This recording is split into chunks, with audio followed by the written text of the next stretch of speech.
I am thrilled and honored to introduce our keynote speaker. In the world of law, he actually needs no introduction, but I am so happy that so many of you are not from the world of law and have decided to join us today. So I will introduce him for those of you who don't know him. Erwin Chemerinsky received his Bachelor of Science degree from Northwestern University and his JD from Harvard Law School. Between 1983 and 2004, Dean Chemerinsky was a professor at the University of Southern California Law School, including as the Sidney M. Ermis Professor of Public Interest Law, Legal Ethics, and Political Science.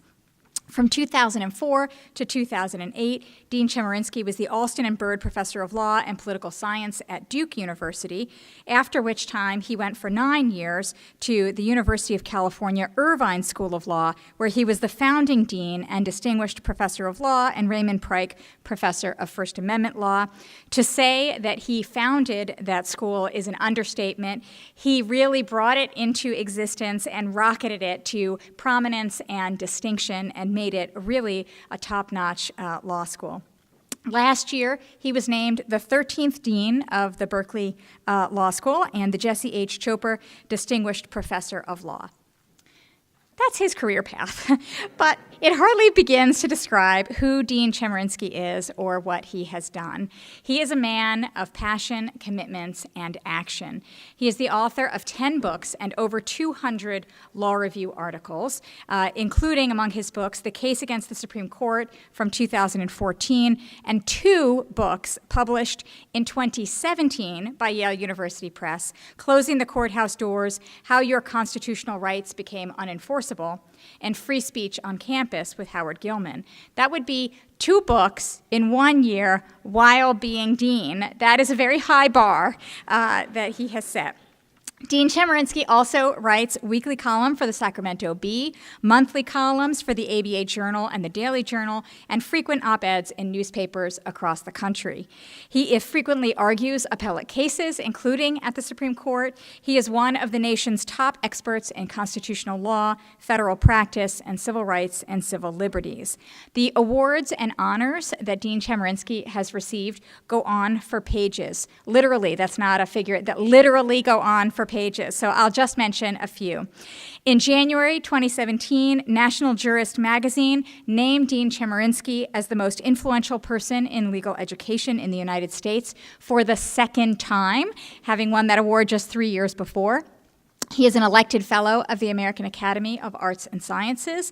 He has been named to the list of the 100 most influential lawyers in California too many times for me to recite, and he has received many, many awards from ACLUs and other civil rights and civil liberties organizations. Dean Chemerinsky's own background has shaped his passions and his commitments. He was the first member of his family to attend college, and he talked about how that experience has sensitized him to the power of social class and taught him firsthand about the difficult transition faced by today's first-generation professionals. It is why he cares so much about making law school accessible for those who can't afford it. As both a free speech and a civil rights advocate, Dean Chemerinsky is a crucial and important voice in questions of free speech on campuses today. And now that he's at Berkeley, he's clearly in the middle of many of these debates. In his view, quote, "The central principle of the First Amendment and of academic freedom is that all ideas and views can be expressed. Sometimes they are ideas and views that we might consider noble, that advance equality. Sometimes they might be views that we abhor. But there is no way to empower a government or campus administration to restrict speech without allowing for the possibility that tomorrow it will be our speech that is restricted." Dean Chemerinsky is also committed as he is to free speech, to navigating between what some have insisted are irreconcilable values of free speech and inclusive community, or between what might be called freedom of speech and freedom from offense. And he has said, quote, "I think we have to be attentive to the fact that many students want to restrict speech because of very laudable instincts. They want to protect other students from hate speech. They want to create an inclusive community for all. But the response to hate speech can't be to prohibit and punish it. It's unconstitutional. We have to find other ways to create inclusive communities. He sees creating such inclusive communities as crucial to what law schools do. And one of the most important responsibilities of a dean is to create, quote, a warm and inclusive community where all members feel welcome and can thrive. And as you all know, I am wholly supportive of that vision of the dean. Indeed, Dean Chemerinsky is committed not only as a dean, but also as a scholar and a lawyer to equality and civil rights. And the case he will discuss today is also about inclusion in a community on a much larger scale. It's about full citizenship within a national community, and it is one of the key cases that made such inclusion and equality possible, Loving versus Virginia. I will leave the substance to him, but I'll end with a quote from one of his new colleagues. She called Dean Chemerinsky, quote, a living legend, a person who exemplifies the very best that the field of law has to offer. Brilliant, warm-hearted, thoughtful, open-minded, and deeply engaged in the culture of public service. I am honored and delighted to welcome Dean Chemerinsky to UVA and to hear what he has to say to start off our exploration of this seminal case and its meaning 50 years later. Thank you.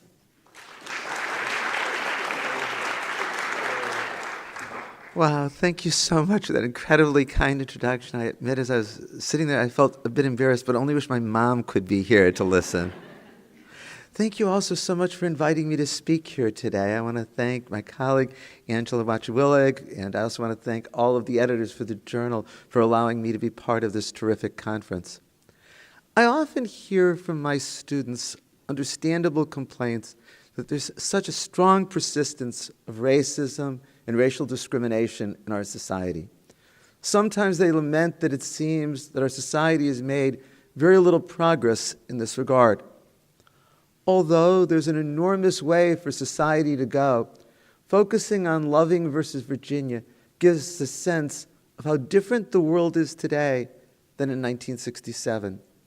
Loving was decided on June 12, 1967, now almost 51 years ago. At that time, 16 states still had laws that prohibited interracial marriages. The difference in attitudes between the 1950s and the 1960s and today with regard to interracial marriage is stunning. A survey in 1955 found that 96% of all Americans would oppose having a child marry somebody of a different race. When Loving was decided in 1967, 80% of Americans said they would oppose having a child marry someone of a different race. And it's interesting how that decade, the decade of the civil rights movement, obviously had an effect on public attitudes. In 1990, 63% of Americans said they would oppose having a family member marry somebody of a different race. Today, according to a number of different surveys, only 11% of Americans say they would oppose having somebody marry an individual of a different race. 8% of African Americans surveyed and 12% of whites surveyed said they would oppose this. In fact, now 35% of Americans say that having somebody in their family marry somebody of a different race would be a good thing. The numbers and percentages with regard to interracial marriage also show the shift in attitudes. In 1980, and here we're talking more than a decade after Loving, there were 651,000 interracial marriages in the United States. By 1990, that had more than doubled to 1,348,000. By the year 2000, there were 3 million interracial marriages a year, and the most recent number I could find was for 2012, 4.8 million interracial marriages that year. It really is a dramatic increase. You can see it in percentages if that is helpful. In 1960, only 0.4% of all marriages in the United States were interracial. In 1980, it was only 2%, but in 2015, it was 16%. But maybe the statistic that for me puts this most in context is surveys where parents are asked, or people more generally are questioned, how would you feel about having someone in your family marry one of a different political party? 40% of Americans today would not want to have someone in their family marry an individual of a different political party. That's, of course, compared to only 11% who would oppose having someone in their family marry an individual of a different race. So if this is the context for talking about Loving versus Virginia, what I want to focus on, and I'm sure a lot of the conference will discuss, is how should we appraise the Supreme Court's role? After all, the reason we're here is to talk about Loving, and it was a Supreme Court decision. What I want to suggest to you is that in ways obvious and less apparent, Loving was a triumph for the United States Supreme Court, but also in ways obvious and less apparent, Loving should be regarded as a failure of the United States Supreme Court.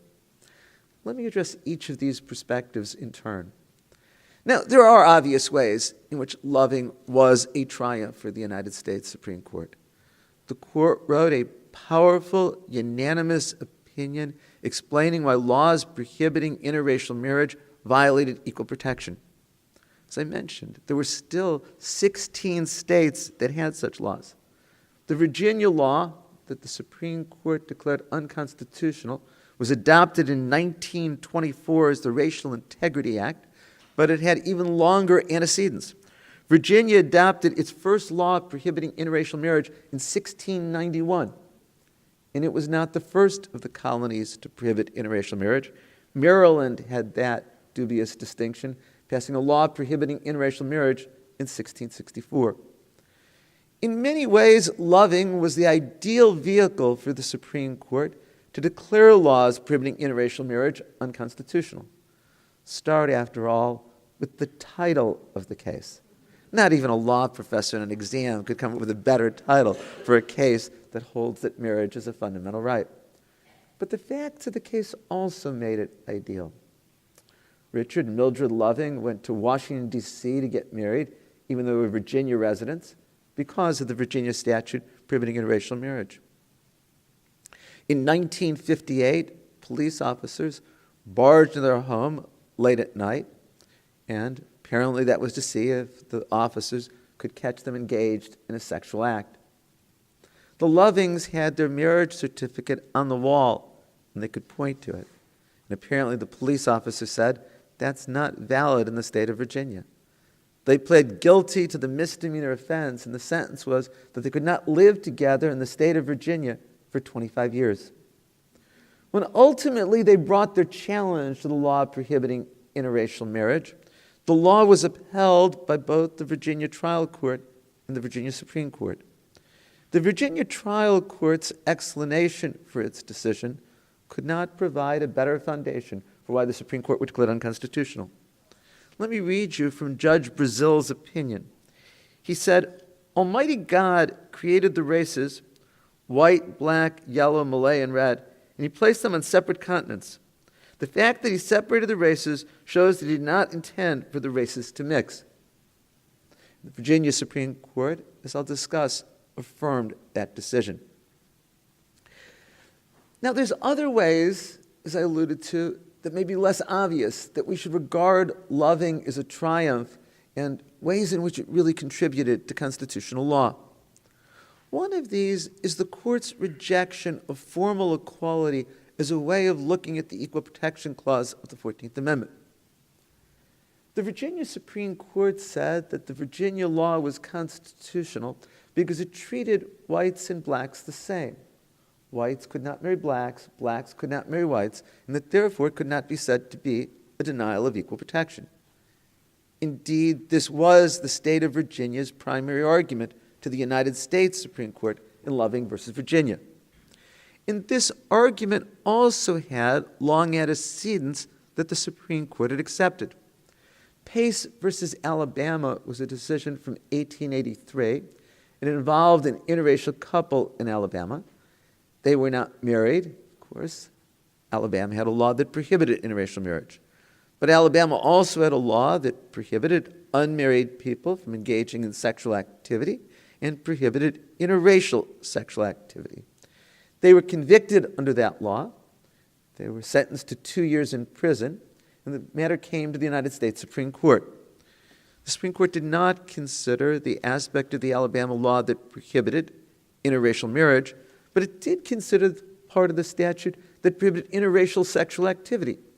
And the Supreme Court upheld it, saying that not violate equal protection because it applied equally to whites and blacks, prohibiting whites from engaging in sex with blacks, blacks from engaging in sex with whites. This was a decision explicitly cited by the Virginia Supreme Court in its Loving versus Virginia ruling. It's hard to overstate the sway of formal equality in Supreme Court equal protection jurisprudence for decades. If you go back and read Plessy versus Ferguson, it was very much based on this notion of formal equality, that separate but equal does not violate the Constitution. And the court obviously paid no attention to all of the inequalities that made it anything but separate but equal, and also the entire basis for the law. In fact, if you read the opinion in Plessy versus Ferguson, the Supreme Court says, to the extent that African Americans see the law as denigrating to them, it's because they put that construction on the statute, is all about formal equality. Formal equality is what the court followed in the decades between Plessy and Brown, and continually upholding the Jim Crow laws that segregated literally every aspect of Southern life in so many border states as well. Brown versus Board of Education, that we regard as the landmark with regard to racial equality, does not denounce this reliance on formal equality. Brown versus Board of Education, instead, is written about how segregation in education inherently creates inequality. It doesn't discuss whether formal equality should be rejected as a model. In the years after Brown versus Board of Education, the Supreme Court struck down other laws segregating varying aspects of life, but it did so in procuring opinions. It did so without giving explanation. That made Loving versus Virginia particularly important in its rejection of formal equality as a way of approaching the Equal Protection Clause. That doesn't mean that formal equality has vanished from constitutional jurisprudence. If you look at the sway of the claim of a colorblind constitution among conservative justices, you see the reassertion of a form of formal equality. But I think Loving tells us that's not what equal protection is about. Closely related is a second way in which I'd regard this case as a triumph, and that's the court for the first time takes the view that equal protection is about an anti-subordination principle. The court for the first time says that laws that are based on the assumption of a superiority of one race and an inferiority of another race are unconstitutional. This, of course, is what has to replace formal equality as a model. It is, of course, what equal protection must be understood to be about. It's why laws that mandated segregation inherently unconstitutional, because they were based on an assumption of superiority of one race and inferiority of another. And that's very much what the Racial Integrity Act of 1924 and all laws that prohibited interracial marriage were about. And again, if you look at Supreme Court opinions prior to Loving, you don't see them expressing this view. The court in Brown versus Board of Education could have written an opinion explaining why segregation is inherently at odds with the Constitution, because it is based on an assumption of superiority and inferiority of different races. But that's not what Chief Justice Earl Warren chose to do in his opinion. Instead, he focused narrowly on education and why having segregation in education inherently means unequal schools. We know that he did this to get unanimity, that if he wrote an opinion strongly condemning segregation is inconsistent with equal protection, he likely would not have gotten all 9 justices to agree. In fact, if you remember, Brown versus Board of Education had originally been argued in October term 1952. The court did not come to a decision that year. William Douglas, in his autobiography, The Court Years, said, had the court voted in the spring of 1953, it would have been 5-4 to uphold separate but equal. In the summer of 1953, Chief Justice Fred Vinson died. Dwight Eisenhower made Earl Warren, then the governor of California, a recess appointment, and Warren was committed that it had to be a unanimous opinion from the court. That then led to a narrow opinion about separate but equal in education, not a broad opinion condemning segregation or expressing anti-subordination is the key to understanding equal protection, especially with regard to the races.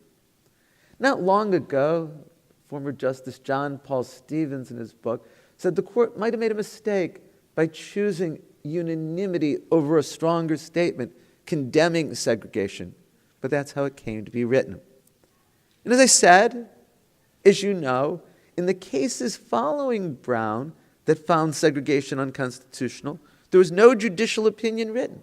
So the court between Brown in 1954 and Loving in 1967 never had the occasion to say that a law like those mandating segregation, like the Racial Integrity Act of 1924, were inherently inconsistent with equal protection. There's a final way in which I think that Loving versus Virginia is a triumph for constitutional law, and that's in its recognition of marriage as a fundamental right. I would say, until the movement for marriage equality for gays and lesbians, this aspect of Loving versus Virginia got much less attention than the equal protection component. But beginning with the decision of the Massachusetts Supreme Judicial Court in 2003, culminating a mere 12 years later in Oberfeld versus Hodges on June 26, 2015, Loving versus Virginia was the key to the Supreme Court, and before that the lower court decisions finding a right to marriage equality for gays and lesbians. In this regard, we have to remember that the court finding a fundamental right not enumerated, especially one with regard to autonomy, was something that rarely occurred before Loving versus Virginia. There were a couple of cases in the 1920s, Meyer versus Nebraska and Pierce versus Society of Sisters, that said that there's a fundamental right of parents to control the upbringing of their children under the liberty of the Due Process Clause.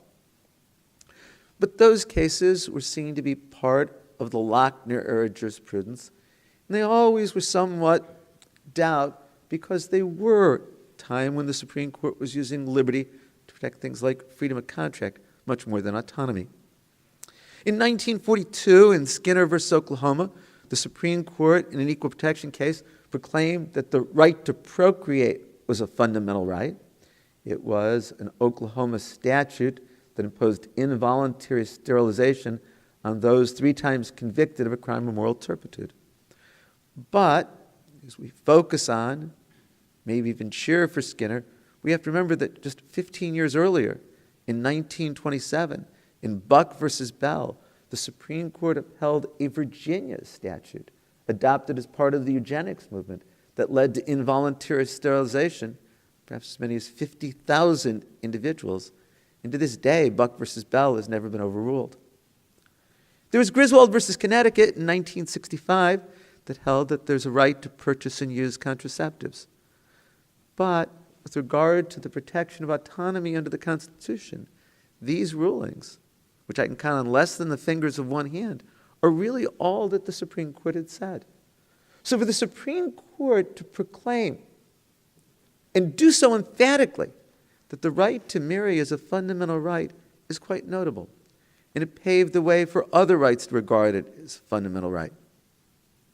Subsequently, such as in Stanley versus Illinois in 1973, the court said that parents have a fundamental right to the custody of their children. In Moore versus City of East Cleveland, the court said that there's a right to keep the family together. The court, in cases like Troxell versus Granville in 2000, recognized a right of parents to control the upbringing of their children. Roe versus Wade, not long, if you think about it, after Loving versus Virginia in 1973, the court, of course, held that there's a right of women to choose whether to terminate their pregnancy. Subsequently, the court held that there's a right of competent adults to choose whether to refuse medical treatment. The court held in Lawrence versus Texas in 2003 that there's a right to engage in private, consensual, same-sex sexual activity. If you put all of these together, you see how difficult it would be for the Supreme Court to ever say that non-textual rights are impermissible under the Constitution. I worry that we will have an ever more conservative Supreme Court in the years ahead, one that wants to embrace an originalist form of constitutional law. And yet those justices would be confronted with the reality that because of Loving and the other cases, it would really be a radical change in constitutional law to overrule the rights that I've just enumerated. The right to marry, the right to procreate, the right to custody of one's children, the right to keep the family together, the right to control the upbringing of one's children, the right to purchase and use contraceptives, the right to abortion, the right to refuse medical treatment, the right to engage in private consensual same-sex sexual activity. Loving is integral with regard to these decisions. And Loving obviously was integral in paving the way to a right to marriage equality for gays and lesbians. There's the obvious here. The litigants were able to use the language of Loving and its proclamation of a fundamental right to marry. But there's also a way in which I think Loving is crucial in a more subtle manner. The primary argument that states could make for why they could prohibit same-sex marriage was the long tradition of such laws. If you think about it, none of the other arguments against same-sex marriage made much sense. The litigants tried to argue to the United States Supreme Court that it was about biology. In fact, if you read the briefs, you'll see they say that only a man and a woman can have a child without assistance, and that therefore that justifies prohibiting same-sex marriage. The therefore in that sentence has no basis whatsoever. Besides, of course, gay and lesbian couples would have children whether or not they could marry by adoption, surrogacy, artificial insemination. So that argument was just silly. In the end, those who wanted to defend laws that prohibited same-sex marriage had to do so on the ground of tradition.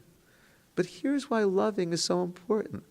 Loving establishes that a long tradition of discrimination cannot justify continued discrimination.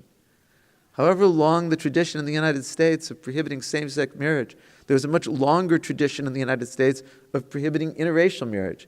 As I said, it goes to the 17th century in Virginia, in Maryland, and in so many other places. So in all of these regards, I think we should celebrate Loving versus Virginia. We should regard it as a huge triumph for the Supreme Court and for constitutional law. And yet I also think we have to regard Loving as a failure of the United States Supreme Court. And I explain this in a single word: 1967. Loving versus Virginia doesn't get decided by the United States Supreme Court until 1967. Now, I worry for some of the law students in the room, 1967 seems like ancient history, and so why am I lamenting it took to 1967?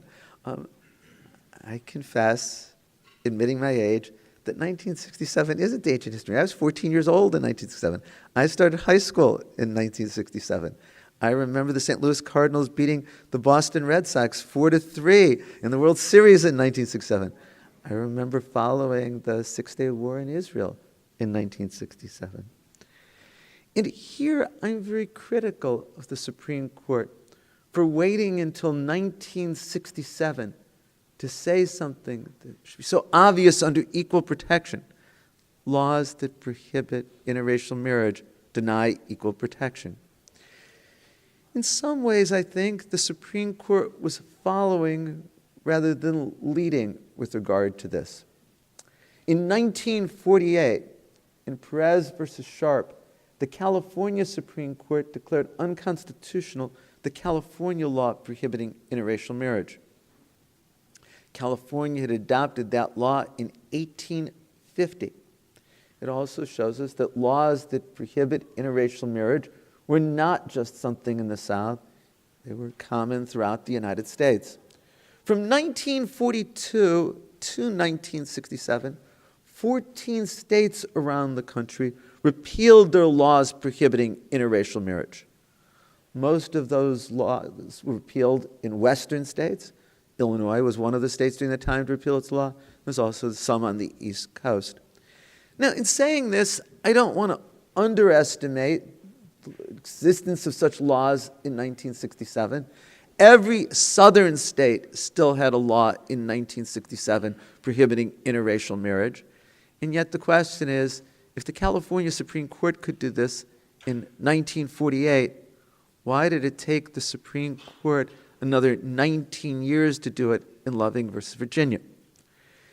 If you're not familiar with the constitutional law in this area, you might come to immediate suggestion. You say, well, the court just didn't have the vehicle for declaring the laws unconstitutional until Loving versus Virginia.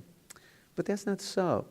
A case came to the court in 1956 out of Virginia, name versus name, and it gave the Supreme Court the opportunity for finding that laws prohibiting interracial marriage denied equal protection.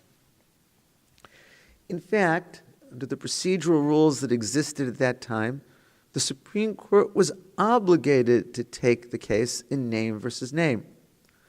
Under the 1925 statute that defined Supreme Court jurisdiction at the time, the Supreme Court was obligated to hear any case where a state court upheld the constitutionality of a state law. The Virginia courts, it upheld the constitutionality of the Virginia law. So in the technical terms of Supreme Court review, it was a case that came by appeal, a matter that the Supreme Court was obligated to take. Nonetheless, the Supreme Court dismissed name versus name in 1956 and didn't hear it. The conventional wisdom is that the Supreme Court didn't hear name versus name because it was too soon after Brown versus Board of Education. Justice Tom Clark, who was on the Supreme Court at the time, said it would just have been too great a shock for the court to find laws prohibiting interracial marriage unconstitutional right after it found segregation in education to violate the 14th Amendment. I want to strongly disagree with that. I think that the Supreme Court abdicated its role and should have, in 1956, in name versus name, declared the Virginia law unconstitutional. First, public reaction to a Supreme Court decision isn't a justification for the court abdicating its role. Unquestionably, there would have been opposition to the decision in the southern states that still had laws prohibiting interracial marriage, but that doesn't explain why the Supreme Court shouldn't declare those laws unconstitutional. The very structure of the Constitution that gives to Supreme Court justice life tenure tells us that they're supposed to be deciding cases based on the Constitution, not based on what's going to please the voters. Second, I don't believe that had the Supreme Court declared the Virginia law unconstitutional in 1956, it would have increased the massive resistance that was already occurring throughout the South. Throughout the South, in response to Brown versus Board of Education, from that time, more than a decade, there was massive resistance. Southern states, including Virginia, did everything they could to try to block the implementation of desegregation orders. Assume the Supreme Court had declared the Virginia law against interracial marriage unconstitutional. What would have that meant in terms of greater resistance or greater opposition to the United States Supreme Court? Hard to think. It would have been much greater than it was anyway.